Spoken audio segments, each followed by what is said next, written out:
Un saludo muy cordial para cada uno de nuestros amigos. Bienvenidos y bienvenidas a este programa. El día de hoy vamos a estar estudiando, pero vamos a estar estudiando lo que es el libro de Apocalipsis capítulo 2. Pero antes de continuar con el mensaje a la iglesia que nos toca hoy, vamos a dar respuestas a las preguntas de la iglesia anterior que estudiamos. Entonces vamos a dar respuestas. Tenga pendiente ahí Apocalipsis capítulo 2, versículo 13 al 17. Vamos a dar respuestas aquí claras y pues obviamente para que usted las esté analizando. La primera pregunta: ¿por qué fue aplaudida la iglesia en Pérgamo? A ver, Dios conocía dónde moraba esta iglesia, donde estaba el trono de Satanás. Le aplaude su fidelidad, le aplaude de no haber negado la fe en Jesucristo, a pesar de las diferentes circunstancias que estaba atravesando esta iglesia. Y pues obviamente, a pesar de que su pastor llamado Antipas había sido quemado vivo en un horno. Muy bien, segunda pregunta: ¿qué tenía Dios contra la iglesia de Pérgamo? Dios le reclama a esta iglesia que era muy condescendiente con aquellos que un día fueron temerosos de Dios, que practicaron los principios de Dios, pero que luego se apartaron. También permitían que esta doctrina, la doctrina de los Nicolaitas y la doctrina de Balaam, estuvieran dentro de la iglesia. ¿Cuál era la doctrina de Balaam? Vender sus principios espirituales por dinero. También enseñar a hacer lo contrario a lo que Dios manda. Tercera pregunta: ¿qué le dijo Dios a la iglesia de Pérgamo que hiciera? Una solicitud urgente que Dios le dijo que hiciera. Número 1, un llamado urgente al arrepentimiento. Es lo único que puede cambiar cualquier circunstancia, maldición o desgracia. Dios mismo vendrá pronto, dice, y pelearé contra los que habían tergiversado la doctrina de la palabra de Dios. Cuarta pregunta: ¿qué prometió Dios a esta iglesia para aquellos que vencieran? Buena pregunta. Primero le dice que les va a dar de un maná que está escondido. Es algo inigualable, es único, es maravilloso. Y pues obviamente conoceremos la magnificencia de Dios, la gloria y el poder de Dios, maravillas a su diestra. ¿Y cuál es la promesa para nosotros los seguidores de Jesús? Debemos saber reconocer que somos pecadores y hemos violado los mandamientos de Dios, y por lo tanto debemos de tomar una decisión de volvernos a Él, porque si no lo hacemos, consecuencias funestas van a venir sobre nuestras vidas, tales como vivir separados de Dios. Hoy vamos a estar estudiando la iglesia, como ya hemos dicho, la iglesia de Tiatira. Bien, hemos llegado entonces al versículo 18 del capítulo 2, versículo 18 del capítulo 2 de Apocalipsis. Y vamos a mirar que a través de cada una de las cartas que el Señor envió a las 7 iglesias en Asia, podemos ver que todas ellas eran diferentes. Importante este principio, todas eran diferentes. Hasta ahora hemos estudiado que la iglesia de Éfeso mantenía la pureza doctrinal, pero habían dejado su primer enamoramiento, o habían dejado su primer amor. En la iglesia en Esmirna se tenía que preparar porque la tribulación y el sufrimiento irían a venir. En la iglesia de Pérgamo hemos estado estudiando que había aceptado en su seno diferentes prácticas pecaminosas que ofendían al Señor. Y pues obviamente hoy vamos a estar mirando el mensaje a la iglesia de Tiatira. Y vamos a ver que aunque también tenía algunas cosas que el Señor alababa, sin embargo, estaban haciendo componendas con el mundo que desagradaban a Dios. Tiatira es llamada la gran edad de la iglesia, conocida como la edad del oscurantismo. Esta edad se refiere, o esta edad de la iglesia, comenzó en el año 606 a.C. y terminó en el año 1520. Mire lo que dice el versículo 18. Y escribe al ángel de la iglesia en Tiatira, el Hijo de Dios, el que tiene ojos como llamas de fuego y pies semejantes al bronce bruñido, dice esto. Bien interesante, mis amados. Aquí, esta es la más larga de las cartas. Va dirigida a la menos importante de las ciudades. Tiatira no tenía ninguna importancia de las ciudades. Tiatira solamente tenía algunos motivos religiosos. Tenía un altar de adivinación que presidía una pitonisa llamada Zambate. La iglesia de Tiatira tampoco corría peligro de sufrir ninguna persecución.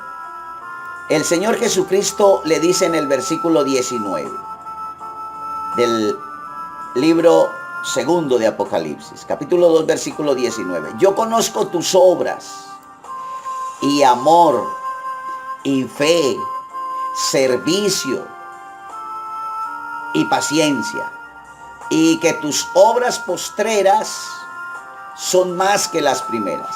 Impresionante. Él dice aquí, yo conozco tus obras. La carta continúa en términos de la más alta alabanza. El amor, la lealtad, el servicio, la constancia de la iglesia invitan a su felicitación. Y aquí tenemos 6 palabras muy claves. Quiero que mire por ahí, por favor, 2:19 de Apocalipsis. ¿Por qué razón? Porque vamos a mirar estas 6 palabras. Y una de ellas son las obras. En realidad, las credenciales verdaderas de un creyente, el siervo de Dios, el apóstol Santiago, que escribió obviamente en el capítulo 2 de Santiago, el versículo 18, dice, muéstrame tu fe sin tus obras, y yo te mostraré mi fe por mis obras. Allí habían muchos que vivían pues obviamente vidas sin manchas, y por medio de sus buenas obras daban buen testimonio de la obra de Dios en sus vidas. Queremos decir que las obras no van a salvar a nadie, pero las obras tienen que ser un resultado de la salvación. Entonces nosotros podemos decir que fe más obras igual salvación. Escúcheme, fe más obras igual salvación. Luego añade otra palabra muy importante, fe. Esta iglesia, además de estar demostrando las obras, demostraba que tenía una fe impresionante, su esperanza y su certeza. Y muy bueno que las iglesias hoy nos podamos mover por fe y no por vista.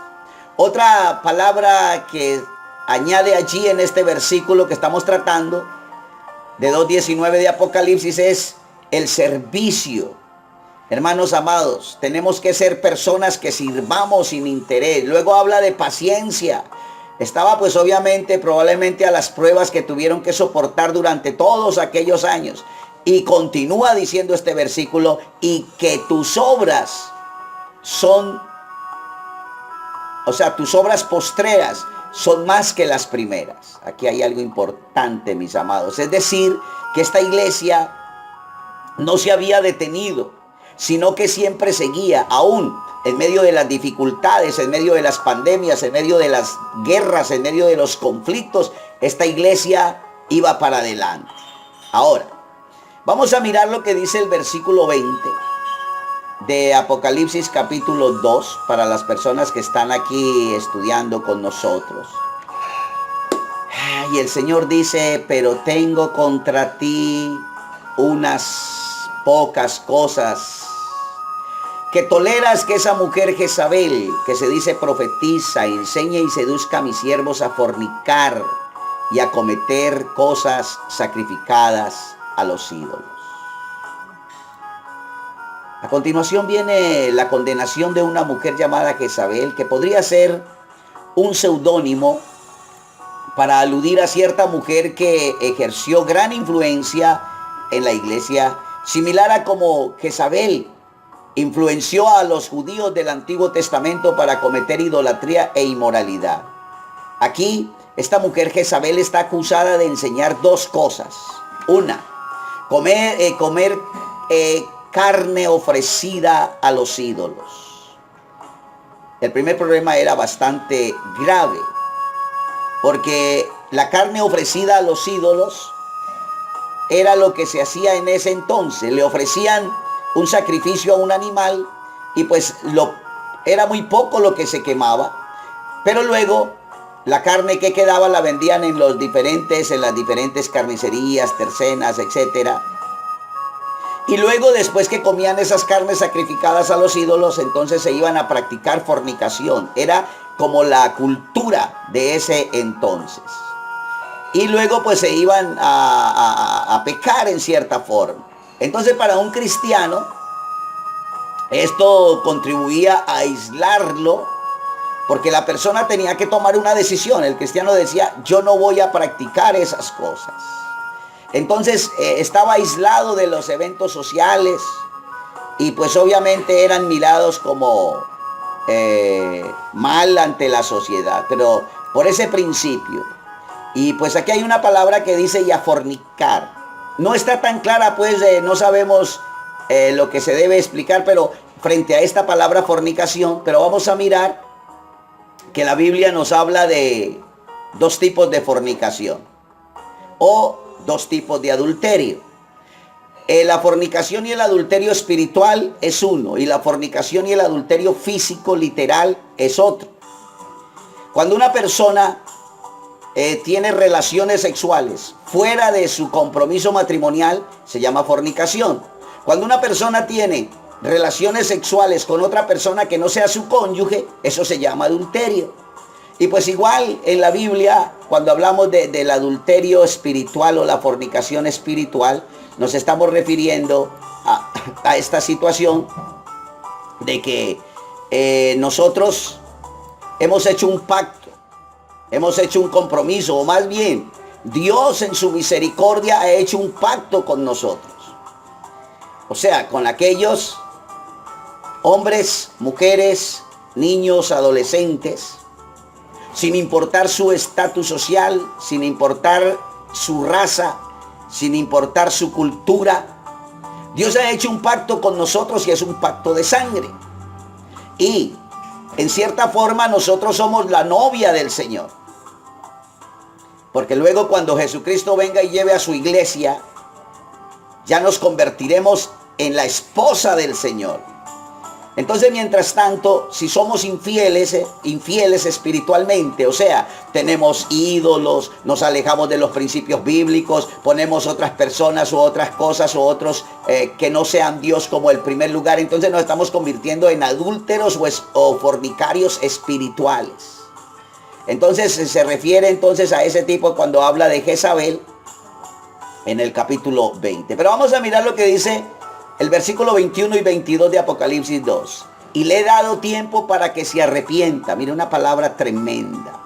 Pero no quiere arrepentirse de su fornicación. He aquí, vea lo que dice. Yo la arrojo en su cama y en gran tribulación a los que con ella adulteran, si no se arrepienten de las obras de ella.